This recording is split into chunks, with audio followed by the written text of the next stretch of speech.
문재인 대통령 취임 후 처음으로 국민과의 대화에 나섰습니다. 20개의 질문에도 예정된 100분을 훌쩍 넘겨 끝났습니다. 진솔한 대화였다는 평가와 동시에 팬미팅 같았다는 지적도 나왔습니다. 네, 어제 있었던 국민과의 대화를 비롯한 정치권 이슈들 두 분과 함께 자세히 분석해 보겠습니다. 최민희 전 국회의원, 이상희 세명대 교수 자리하셨습니다. 네, 두 분 어서 오십시오. 안녕하십니까. 네. 두 분 어제 저녁에 보셨죠? 네. 예, 원래 100분 생방송이었는데 117분 정도를 넘겨서까지 진행이 됐습니다. 약 20개의 질문이 나왔고요. 거기에 대해서 대통령이 답을 했습니다.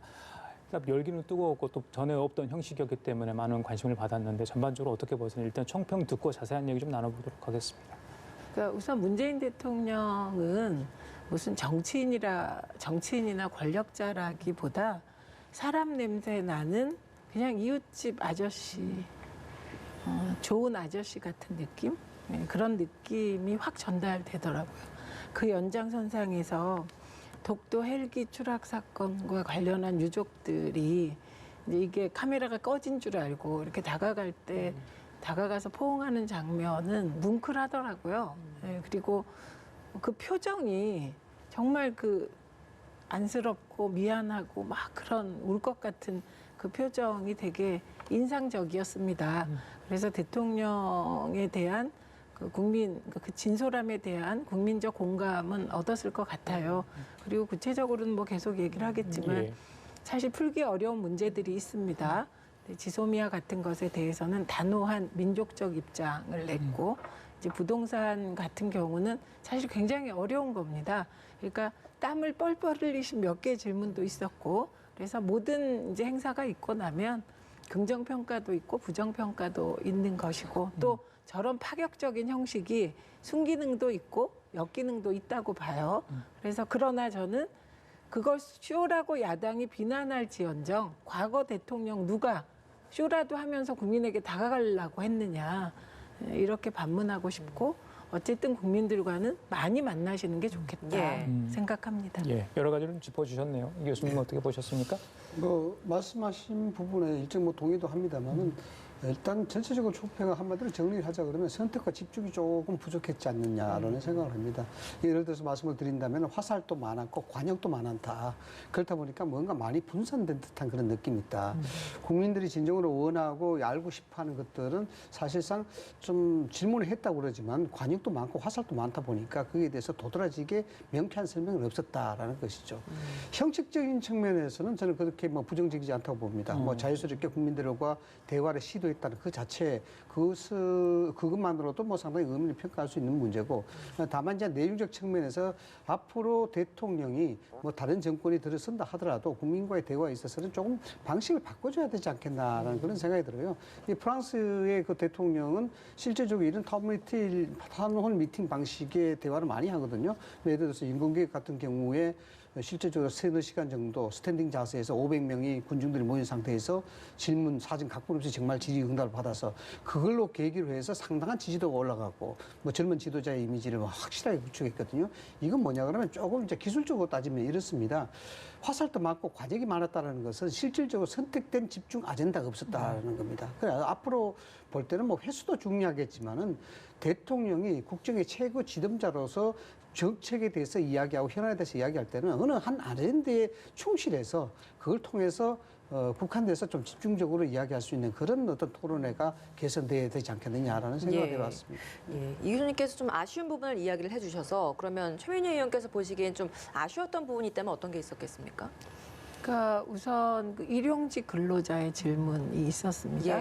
그 부분은 일자리와 이렇게 크게 보면 일자리와 연관되고 구체적으로 보면 일용직 근로자들의 삶이 어떤 것이고 근무 형태가 어떤 것이고 이런 아주 구체적인 질문이거든요.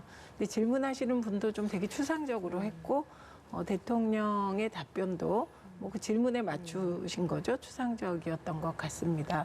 그래서 이런 아주 구체적이고 세세한 부분들은 사실 대통령이 답변할 사안이라기보다는 참모나 해당 부처 장관이 대답해야 될 사안이거든요. 그러니까 이제 말씀하신 부분에 대해서 조금 더 받아서 구체화시켜 보면 이게 총론적인 국민과의 대화였다면 앞으로는 할 수 있다면 이제 일자리에 집중하면 그때는 관련 보좌관이라든지 예. 아니면 관련 내각의 책임자들이 같이 배석하면 정말 실질적인 토론이 되지 않을까 예. 싶습니다. 그리고 국민들이 형식은 조금 산만해 보이고 그랬지만 질문의 내용은 사실 핵심적인 게 많았습니다. 예, 알겠습니다. 글쎄요, 어떻게 봐야할지 뭐 서로 자기가 질문을 하고 싶어 했겠죠. 이런 자리를 쉽게 앉을 수 있는 자리가 아니고 또 생방송으로 중계되기 때문에 국민들께서 질문하실 때 많이 생각했던 걸 다 말씀 못 하셨던 그런 부분도 저희들이 감지할 수 있었습니다.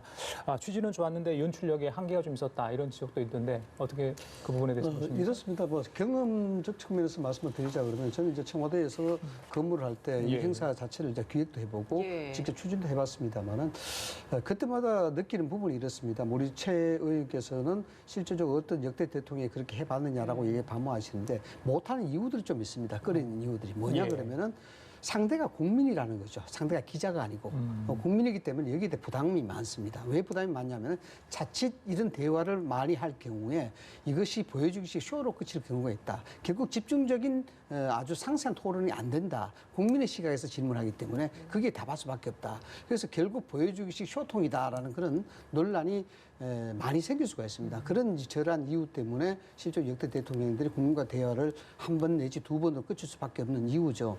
뭐 앞으로 문재인 전 대통령이 얼마 정도 더 할지는 뭐 두고 봐야 되겠습니다만은 연출이라는 것이 뭐 어떤 토론이든지 어떤 드라마든지 연출이 없는 건 없습니다. 연출은 기획을 바탕으로 하는데 그것을 얼마만큼 표시내지 않고 자유롭게 접근하냐에 대한 방법입니다.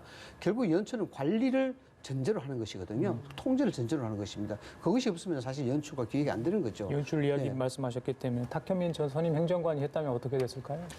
탁현민 전 행정관이 이야기했다는 부분은 저는 좀 엔터테인먼트적인 요소가 좀 더 들어갔지 않겠느냐는 생각을 좀 해봤습니다. 어차피 좀 자유스러운 방식의 대화를 이야기하고 대통령이 피아적 관점에서 방금 말씀하셨던 아저씨 같은 이미지, 이런 친근한 이미지를 말한다 그러면은 탁현민 전 행정관이 가장 대통령을 잘하지 않겠습니까? 그래서 기술적으로 보면은 PI과 이런 어떤 행사를 연출할 때는 그 연출의 담당자가 또는 거기서 가구 역할을 하는 사람이 대통령을 가장 잘하는 그런 사람이 합니다. 그래서 탁현민 전 행정관이 했다 그러면은 약간의 좀 앞서가는 엔터테인먼트적인 요소를 많이 들어갔지 않겠느냐 그런 생각을 해봤습니다. 많은 질문들이 있었습니다만 나오지 않은 질문들도 분명히 있었습니다. 그래서 이 질문은 있었으면 좋았겠는데 나오지 않았다라는 아쉬운 부분 질문들은 어떤 게 있겠습니까? 대충 저 전체적으로 뭐 상세하게 보지는 못했습니다만은 역시 이제 정책적 질문에 대해서 한계가 있었다라는 것이죠. 이제 외교적인 안보 즉 미국과의 동맹과의 관계 이런 관계를 앞으로 어떻게 풀어나가야 될 것이냐. 그로 인한 우리 안보의 위험성은 어떠냐. 예. 앞으로 그게 다시 잘못될 경우에 뭐 예를 들어서 방위비 협상이라든가 이런 것이 잘못될 경우에 우리는 앞으로 어떤 안보적 자율적 기구를 만들고 또 그게 대처해야 되느냐 이런 깊은 질문들이 못 나왔다 안 나왔다는 그런 점이 좀 많이 아쉽죠. 네. 최 의원님께서는 이 질문이 좀 나왔으면 좋겠는데 나오지 않았다라는 것들은 어떤 게 있겠습니까? 우선 그런 것보다 심층 질문이 좀 아쉬웠던 게 있습니다. 그 저는 두 가지예요. 어떤 하나는 부동산 관련된 예. 문제입니다. 이건 예. 문제 맞아요. 근데 이 부분은 사실 지금 문제는 집값의 양극화, 그것도 극점 양극화가 문제되는 것이고 국민들의 욕망은 서울에 살고 싶다. 나도 서울에 집 가진 사람이고 싶다예요. 이게 물론 문재인 정부만의 문제는 아닙니다. 오래전에 시작됐고요. 그 서울 중에서도 나 강남에 살고 싶다. 이게 국민들의 욕망이에요. 이런 문제를 과연 국민들의 욕망에 정부는 어디까지 답을 줄 수 있는가. 이게 크게는 그런 문제고 작게 보면 신도시를 만들지만 신도시에 살아보신 분들은 압니다. 소위 수도권 위성도시, 그 서울 위성도시 살아본 분들은 교통 문제가 얼마나 심각한지. 저만 해도 보통 연합뉴스 나오려면 1시간 반 내지 2시간 걸리거든요. 과연 이게 출퇴근이 가능할까? 이런 조금 구체적인 질문이 나오고 답이 나왔으면 좋았겠다 싶고 그다음에 청년들 관해서는 저는 청년 문제라고 생각 안 해요. 그러니까 언론도 쓰실 때 청년 문제라고 쓰시면 안 됩니다. 주체가 청년이 아니니까. 예. 청년들의 고충에 관해서 조금 더 심도 깊은 질문과 답변이 오갔으면 참 좋았겠다. 이렇게 봤습니다. 예. 궁금했던 거는 어제 있었던 국민과의 대화에 여야는 과연 어떤 반응을 내놨을까. 민주당과 청와대도 굉장히 긴장했을 것 같아요. 국민들과 직접 대면하는 자리였기 때문에 대통령의 쓴소리, 이건 곧 여당에 대한 쓴소리였기 때문에 긴장을 했을 것 같은데 일단 평가는 여당 쪽은 뭐 진솔한 대화였다 이런 게 나온 것 같고요. 한국당과 보수야당 쪽은 좀 점수를 낮게 준 것 같습니다. 어떻게 보셨습니까? 아무래도 보여주기식 쇼에 불과했다라는 것이죠. 진솔한 대화라기보다도 대통령의 일방적 답변, 즉 원론적인 답변에 그쳤기 때문에 국민들의 의혹, 걱정이라든가 불안감을 해소하기는 역부족이다. 이게 야당의 입장인 것 같습니다. 뭐 이런 부분들은 뭐 결국 정치적으로 해석할 수밖에 없는데 지금 시기에 대통령이 직접 국민과의 대화에 나선다는 그런 점에 있어서 예. 야당 입장에서는 굉장히 불편할 수밖에 없겠죠. 왜냐하면 여당 입장에서는. 그렇죠. 야당의 입장에서는 굉장히 불편하다는 것입니다. 그건 왜냐 그러면은 뭐 여러 가지 지금 야당의 공세가 상당히 많이 지금 빗발치게 나오고 있는 그런 입장이고 여러 가지 경제라든가 정책적 실정에 대해서도 총선 앞둔 상황에서 좀 공격을 해야 되는 그런 입장인데 대통령이 어쨌든 저런 직접적인 국민과 접촉에 나서게 되면은 그 칼날 자체가 좀 무뎌질 수밖에 없는 부분입니다. 뭐냐 그러면 쉽게 이야기한 대로 국민들은 그래도 나도 나와서 해명하려는 그런 저는 적극적인 자세 이런 자세에 대해서 점수를 줄 수밖에 없는 그런 거거든요. 이것이 쉽게 이야기하자면 여당 프리미엄이라고 이야기하는 겁니다.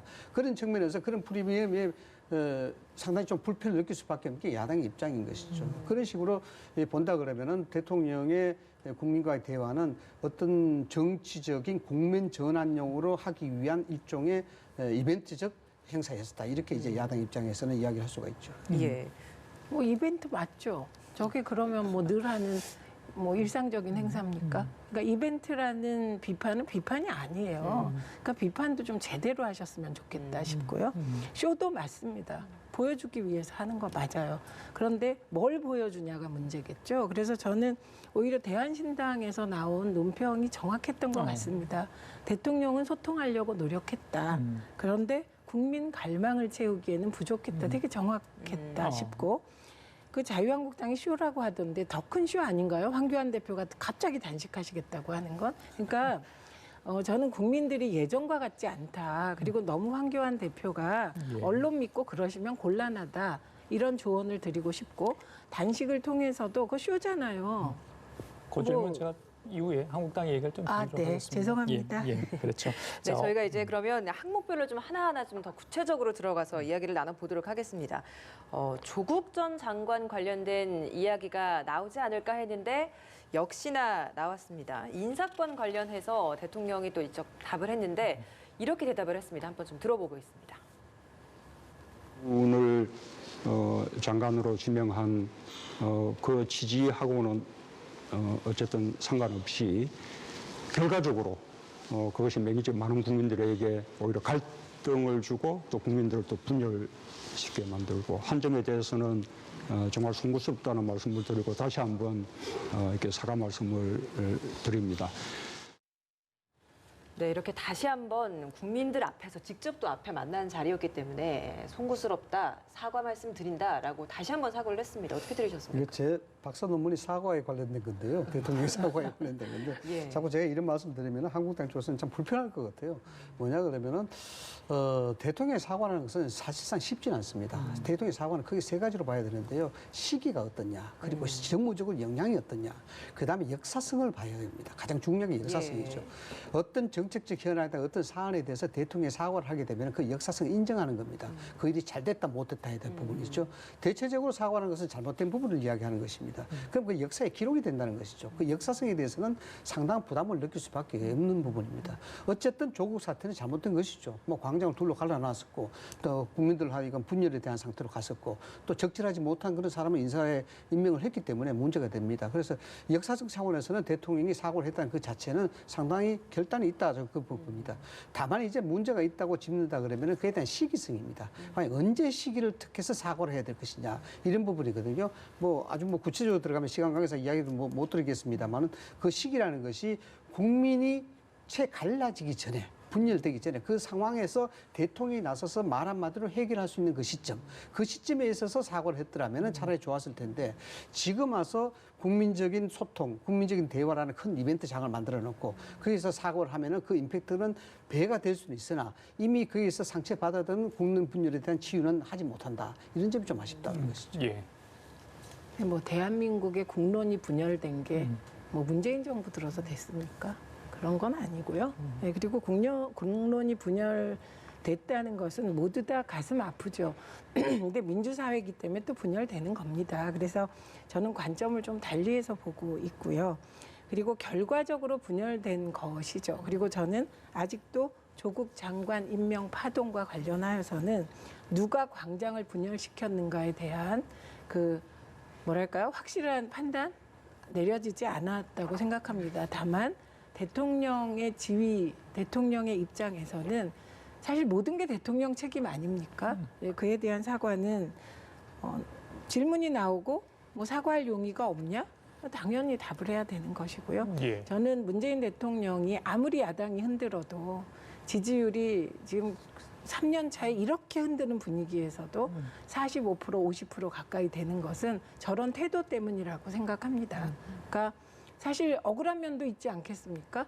조국 장관의 가족, 그중에서도 딸이 동양대에서 표창장 받았을지를 어떻게 알았겠습니까? 표창장까지 점검할 수는 없는 시스템이거든요. 그런데 그런 거 다 뒤로 하고 진솔하게 사과하는 모습이 국민들께는 사실 예쁘게 보이는 겁니다. 예, 알겠습니다. 문재인 대통령 조국 전 장관에 대한 사과, 이어서 바로 검찰 개혁에 대한 이야기를 했습니다. 굉장히 작심한 듯한 발언, 그런 느낌도 받았는데요. 어떤 내용이 답을 했는지 좀 들어보고 오시겠습니다. 그러나 또 검찰 개혁은 반드시 필요한 일이고요.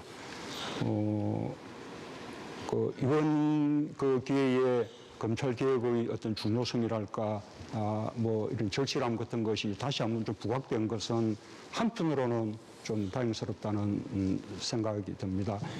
검찰이 잘못했을 경우에 그에 대해서 책임을 물을 수 있는 공수처도 반드시 필요하다 생각하고요.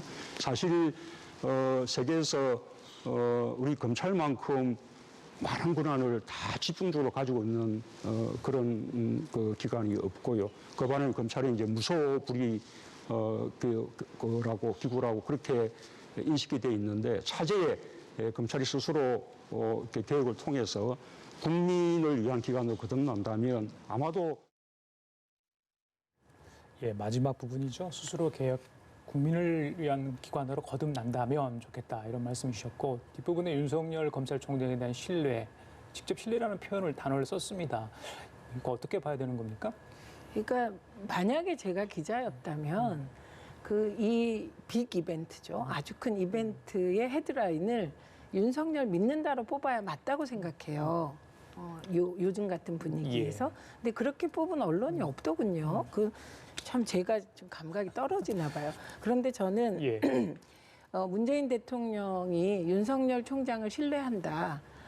이에 대해서 이제 윤석열 총장이 응답할 때라고 생각하고 그에 대해 뭐 평가할 필요가 있겠습니까? 그래서 저도 검찰인들 국민에게 사랑받고 싶지 않겠습니까? 예. 다만 사랑받는 방식이 무엇인가에 대해서 검찰이 조금 고민할 필요는 있겠다 싶습니다. 예.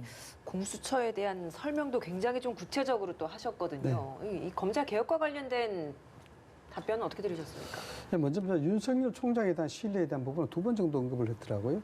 이런 부분들은 이제 언론에서 화제가 안 되는 이유는 간단합니다. 보편 타당한 이야기이기 때문에 그렇습니다. 이 보편 타당한 얘기는 뭐냐 그러면은 그제서 윤석열 총장을 신뢰하지 않는다 그러면은 난리가 나는 겁니다. 그렇기 때문에 윤석열 이야기가 나오면 신뢰한다 이렇게 이야기할 수밖에 없는 그런 상황이고요. 그런데 공수처에 대한 부분은 그렇습니다. 대통령이 상당히 긴 시간을 할애해서 그렇게 이야기했는데 우려되는 점은 이렇습니다. 검찰 개혁에 대한 가장 중요한 핵심이 뭐냐라고 봤을 때 지금 대통령이 공수처에 대해서 이야기하면은 검찰 개혁은 그대로 공수처 설립과 정식 성립하는 거다. 결국 공수처 설립 검찰 개혁이다. 이렇게 다 보는 같은 그런 이미지가 만들어지게 되는 것이거든요. 실상 검찰 개혁이라는 것은 수십 년 동안 그런 것들이 문제가 제기되어 왔습니다만은 실질적으로 수사권과 기소권이 분리고 그다음에 여기에 대해서 정치적 중립, 그다음 인사권의 독립 등등이거든요. 그런 과정에서 이제 공수처 설립이라는 것은 야당의 입장에서 반대하는 것은 검찰 개혁을 하지 말자는 그 부분이 아니고 공수처에 왜 기소와 수사권을 다 주느냐. 그렇게 되면은 무소불위의 권력을 또 하나 탄생하는 것이 아니냐. 이런 측면에서 이해가 돼야 되는데 그런 부분들은 앞으로 논의가 되고 협의가 돼야 될 그런 사항이긴 합니다만 공수처 설립을 지금 원하는 대로 이야기한다 그러면은 그 자체가 설립 자체가 검찰 개혁으로 되는 그런 오해가 불 수 있다는 점에서 좀 아쉽다는 생각을 하죠. 우선 지금 시기에 검찰 개혁의 핵심이 뭐냐 그러면 저는 그 비대화된 검찰 권력 분산이라고 생각합니다. 그래서 핵심이 공수처 맞죠. 근데 공수처만으로 되냐 안 된다는 거예요. 그래서 검경 수사권 원래는 검찰 수사권 폐지인데 그렇게 나아가기엔 아직 경찰 쪽이 준비가 안 돼 있어서 검경 수사권 조정이 두 개가 같이 가는 것이고요. 그다음에 검찰 독립은 이렇게 검찰 독립이 이루어진 때가 어디 있습니까? 그 언론이 늘 조국 전 장관을 2인자라고 하는데 2인자 가족 80 노모까지 탈탈 턴 이런 검찰 독립은 없었습니다. 이제 오히려 검찰 중립이 문제죠. 그래서 검찰 중립은 왜 이렇게 패스트트랙 윤석열 총장 체제가 깊은 고민을 하시고 시간을 끄시고 장고를 하시는지 이해할 길이 없는데 장고 끝에 악수는 안 둘 거라고 생각합니다. 패스트트랙 사건과 관련해서 검찰 수사를 받고 있는 그 부분이 좀 늦춰지고 있다 이런 근데 말씀. 너무 늦죠. 늦어도 지난 5월 사건인데 아직도 뭐 대표로 그 해당되지 않는 황교안 대표가 자진해서 나가서 묵비권 행사했고 그다음에 나경원 대표가 내가 다 책임지겠다고 홀로 조사받았다는 거 아닙니까? 이게 다른 국민들이 보면 얼마나 큰 특혜입니까? 알겠습니다. 지소미아와 관련해서도 이제 종료를 앞두고 있는데 우리 정부의 입장을 좀 다시 한번 확인할 수 있었던 답변이 있었습니다. 이것도 좀 들어보고 오겠습니다. 그렇게 한국을 안보상으로 신뢰할 수 없다고 하면서 군사정보는 공유하자라고 한다면 그것은 모순되는 태도이지 않겠습니까? 아무런 사전 요구 없이 오늘 갑자기 수출 통제 조치를 취한 것입니다. 그에 대해서 우리로서는 당연히 이제 취할 도리를 취했던 것이다라는 말씀을 드리고. 네, 수출 규제를 먼저 해결해야 한다라는 걸 또 거듭 강조를 했습니다. 지소미아가 종료가 되더라도 일본과 안보 부분에 있어서 협력은 계속해 나갈 것이다. 이런 이야기도 좀 주목이 되더라고요. 이 답변은 어떻게 들으셨습니까? 네, 그런 말이 있죠. 틀린 결정을 하는 지도자보다는 아무것도 결정을 하지 않는 지도자가 나쁘다라는 얘기가 있습니다. 그런 측면에서 대통령의 말을 해석을 해본다 그러면 상당히 적절한 얘기였다. 저는 그렇게 봅니다. 뭐냐 그러면은 이 부분에 대해서 어떤 정책이든지 외교 안보와 관련된 얘기입니다. 외교 안보는 가장 중요한 게 상호성의 원칙이 가장 중요한 겁니다. 그렇다고 해서 일본이 그랬다 해서 우리가 저자서 들어갈다. 이건 상호성의 원칙이 위반되는 것이죠. 어떤 결정이든 간에 대통령이 결정했다 그러면 그 부분에 대해서 명확하게 인지를 하고 그에 대한 원칙을 고수해 나가는 것이 맞다고 봅니다. 다만 이제 외교 안보에 대한 문제이기 때문에 국민과의 대화 자리에서 그 예민한 외교적 안보 문제를 깊이 이야기를 할 수는 없을 겁니다. 그런 상황을 좀 이해를 해야 된다라는 그런 것이고 만약에 이러한 것들이 있어서 실제적으로 문 대통령이 속내를 드러낸다 그러면은 일본에 상당한 빌미를 줄 수가 있습니다. 그런 측면에서 본다 그러면은 민족적인 부분들을 다소 뭐 좀 강조한 부분이 없지 않아 있습니다만은 이런 부분에 있어서 저 정도의 워딩 정도는 상당히 좀 적절했다. 그렇게 평가를 합니다. 최 의원님 어떻게 보십니까? 만 이틀밖에 남지 않았거든요. 지소미아 종료까지. 동의합니다. 동의하시고? 저 분석에. 근데 어제 조금 더 나간 부분이 있었죠. 그러니까 그동안의 국민적 인식 속에 지소미아라는 것이 누구를 위한 것인가? 라는 부분에 대해서 그게 마치 북핵을 겨냥하여 대한민국에도 필요한 것처럼 알려진 면이 있습니다. 근데 그런 것이 아니고 이건 어쩌면 일본을 위한 것일 수 있다는 점. 그래서 일본이 방위비를 전체 예산의 1% 미만으로 쓰고 있으면서 예, 어떻게 예. 보면 대한민국이 일본의 방위를 대신해주고 있다는 점까지 국민 앞에 설명하신 건 거의 제 기억으로는 처음 같죠. 네, 예. 그래서 조금 더 지소미아가 없어도 예. 한미일 그 협력 체계에는 큰 문제가 없다. 이러한 예. 점을 다른 각도에서 설명을 좀 더 한 것으로 보았습니다. 예, 우리나라가 일본의 안보상 방파제 역할을 한다 이런 이야기를 했었죠. 어제 사실상 지소미아 문제와 관련해서 방위 분담금 문제 질문이 나올 것으로 예상을 했는데 물론 이제 국민들이 던진 그 화면상에는 떴었습니다. 근데 사회자가 질문을 유도하진 않았는데 어제 그제 이 방위 분담금 협상이 있었는데 파행으로 종료되지 않았습니까? 오늘 여야 원내 3당 원내대표가 오전에 미국으로 출발을 했습니다. 저야 인사들을 만나겠죠. 방위 분담 관련해서 우리 정부, 그러니까 국회 입장, 의회 입장을 전달할 것 같은데 미국 측의 태도 그리고 정치권과 또 청와대, 정부가 한 목소리를 낼 필요가 있어 보이는데 어떻게 보십니까? 두 가지 관점에서 말씀을 드릴 수가 있을 것 같은데요. 먼저 일단 이 문제는 실질적으로 초당적으로 협조를 할 수밖에 없는 그런 입장입니다. 우리 안보도 문제가 되는 것이고 향후의 한미 동맹도 상당한 심각한 위기에 직면할 수 있기 때문에 이건 여야가 구분 없이 초당적으로 협조해야 된다 부분. 그런 측면에서 미국에 같이 간다는 부분들은 긍정적으로 평가해야 되고 여기에 좀 힘을 실어주는 그런 분위기가 나와야 될 걸로 저는 그런 봅니다. 그다음 두 번째는 뭐냐 그러면 미국의 시각 자체가 많이 달라졌다는 겁니다. 뭐냐 그러면은 미국 국방부 장관이 15일에 기자회견을 하면서 그런 얘기했죠. 이제 기여라는 표현을 안 쓰고 비용에 대한 쌍수해라는 표현을 썼습니다. 이 부분은 굉장히 놀라운 어떤 표현이라고 봐야 되거든요. 그것을 뭐 분석하는 여러 언론들이 있었습니다만은 기여와 상세는 동맹 관계를 흔드느냐 마느냐에 대한 표현입니다. 기여를 지금까지 한미 분담금과 동맹에 있어서는 기여라는 표현을 했는데 이건 동맹을 전제로 하기 때문에 상당히 완곡한 표현으로 좋았습니다. 근데 이제 상쇄, 즉 방위비 분담을 상쇄를 해줘야 된다라는 것이거든요. 상쇄라는 것은 거래, 즉 비즈니스로 본다는 겁니다. 그러면 한미 동맹에서 미국의 기조가 많이 달라졌다는 것이죠. 한국뿐만 아니라 세계 각국에 대한 미국의 기조가 많이 달라지고 있다는 것입니다. 이 비즈니스, 즉 트럼프가 이야기하는 거래 기술을 이야기를 하고 있는 것입니다. 그래서 어제같이 90분 만에 이렇게 파행되는 경우도 예전 같으면 상당히 이건 뭐 상상하지도 못할 일에도 불구하고 나왔단 말이죠.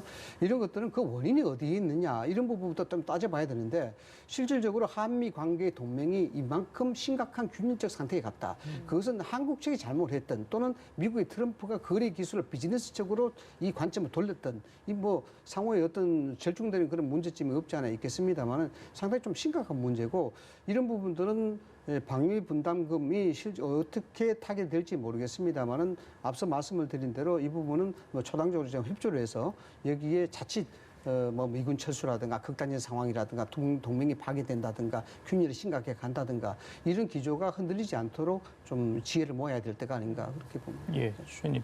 뭐 같은 생각입니다. 미국의 대외 정책 기조에서 위선이 빠진 거죠. 뭐 미국이 세계 평화 유지를 하는 천사 국가처럼 했던 이 부분을 뭐 트럼프가 스스로 없앤 것이죠. 까놓고 얘기를 하자면. 근데 저는 야당이 이런 문제를 대함에 있어 좀 이렇게 깔끔했으면 좋겠습니다. 그러니까 이 시작이 원인이 어디에 있냐건 트럼프의 대외 정책이 바뀌었기 때문입니다. 이게 우리나라에 대해서만 그런 게 아니고 일본에는 8조를 요구하고 있습니다.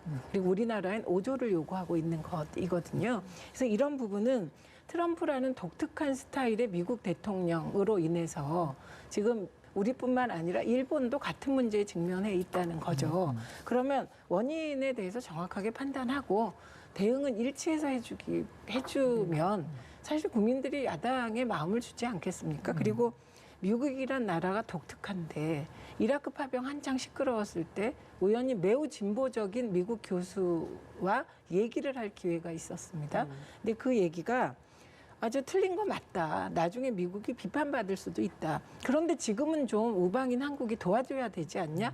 라고 미국의 아주 진보적인 학자가 얘기를 하더군요. 그래서 그 대외 관계나 외교 안보 측면에서는 여기서조차 만약에 그 문재인 정부 흔들기 코드가 개입되면 그건 정말 국민들이 안 예쁘게 보실 것 같아요. 예, 최의원님 나중에 이제 어떻게든 협상이 만약에 타결됐다. 네. 근데 한국 측이 좀 불리했다. 그럼 국회로 가야 되잖아요. 그렇죠. 거기서 비준 관련해 가지고 여야가 한 정말 일치 단결된 모습. 그러니까 뭐 비준 동의 안 해주면 미국도 어쩔 수 없는 거 아닌가요?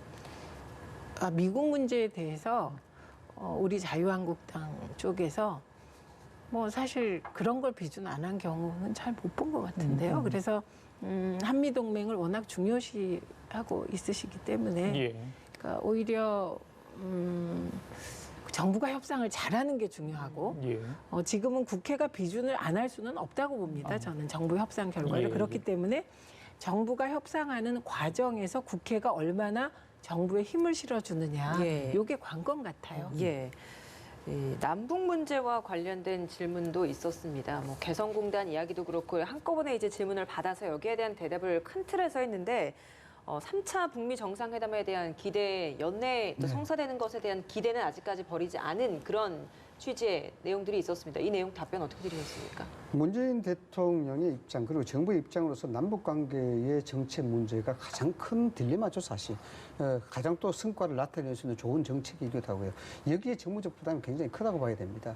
저는 근본적으로 좀 문제가 있다고 지적하는 것이 이런 겁니다. 문재인 대통령이 남북에 대한 교류 그리고 평화를 추구하는 그런 순수성 이런 부분에 대해서는 뭐 의심할 필요가 없다고 저는 생각이 드는데 다만 보는 시각이 조금 오해의 소지가 있었지 않나라는 그런 생각입니다. 뭐냐 그러면 근본적이고 아주 원론적인 겁니다. 남북 관계는 남북의 양국가 양쪽의 이해와 타협만으로 해결될 수 있는 소지가 아닙니다. 이미 이 6.25 전쟁 이후부터 시작해서 1950년 이후부터는 이 문제가 국제 문제화 되어 있습니다. 남북 당사자 쪽으로만 해결이 된다 그러면 이 문제가 벌써 해결이 됐겠죠. 어떤 방법으로든지. 그러나 여기에는 강대국들이 개입될 수밖에 없고 국제 문제가 되어 있습니다. 그래서 남북 문제는 늘 유엔에 이야기하고 국제 문제의 시각에 대해서 기류를 봐야 되는 것이고 거기에 대한 접점을 찾아야 되는 것입니다. 그런 측면에서 이 문제가 굉장히 난해한 겁니다, 사실상. 그러나 지금 문재인 대통령과 그 정부의 입장으로 본다 그러면은 지나치게 북한에만 너무 지나치게 의존하는 뭐 그러한 형태를 보이고 있기 때문에 국제 관계, 즉 이야기를 쉽게 하자 그러면 동북아에 대한 정세 문제도 있고 러시아 관계도 있고 중국에 대한 문제 복합적으로 작용하고 있는데 이 문제를 간과하기 때문에 실질적으로 이 어려운 문제를 더욱더 어렵게 하는 그런 계기가 되고 있다. 지금 그렇게 예, 저희 혹시 덧붙일 말씀 있으시면? 예, 동의가 안 되니까요. 어디가 동의 안 되냐면 어려운 문제를 더 어렵게 했다 동의 안 됩니다. 지난 9년 동안 남북관계 파탄, 북미관계 파탄이었거든요. 그때보다 어려워졌다는 건 동의가 안 됩니다. 그다음에 또 하나는 사실은 이 얘기가 중요한데 트럼프 재선에 있어서 북미 관계 개선이 어느 정도 변수인가 혹은 트럼프가 어느 정도 변수라고 생각하냐 이게 핵심이거든요 사실은. 근데 그거보다 먼저 짧게 저는 오히려 문재인 대통령께서 한미일 혹은 북중러 요 정도 요 수준의 그 남북관계 해결 문제를 예. 세계적 의제로 끌어올려서 교황까지 관심 갖게 만들었다. 이 부분은 굉장한 성과라고 생각합니다. 우리나라가 세계 유일의 분단국인데 교황이 관심을 안 갖는 건 이상한 거잖아요. 예. 그래서 그 의제를 그렇게 확장시켰다는 거는 굉장히 큰 성과라고 보고 예. 제가 최근에 취재할 일이 좀 있었습니다. 미국 현지에 있는 분 만났는데 트럼프는 재선에 있어서 북미 관계가 중요한 대외 관계의 호재라고 생각하고 있다. 요게 사실은 그쪽 인식이다. 그렇게 보면 올 말이나 내년 초에 북미 관계에 진전이 있을 수도 있겠다. 이렇게 보는 시각이 트럼프 쪽에 있다고 합니다. 예. 저는 그렇게 되기 바랍니다. 알겠습니다. 문재인 대통령 임기 반이 남아있다고 생각하겠다고 마지막에 이야기를 했었죠. 지금까지 국민과의 대화 중심으로 이야기를 나눠봤고요. 한국당 얘기하겠습니다. 말씀하고 싶어 하신 것 같으니까요. 자, 황교안 대표 갑자기 단식, 오늘 오후 2시 청와대 앞에서 단식 농성에 들어간다고 합니다. 이 이유가 패스트트랙 관련해서 지금 강행기류 민주당이 하는 부분 그리고 국정 실패에 대한 어떤 항의 차원이다 이런 이야기거든요. 어떻게 보십니까? 그러니까 우선 뜬금없다고 생각하고 대통령의 국민과의 대화를 쇼일 뿐이라고 비난한 거죠. 그런데 저 단식은 또 갑자기 뭐죠? 그래서 저는 그 박찬주 전 대장, 님을 예, 뭐라고 불러야 될지 모르겠네요.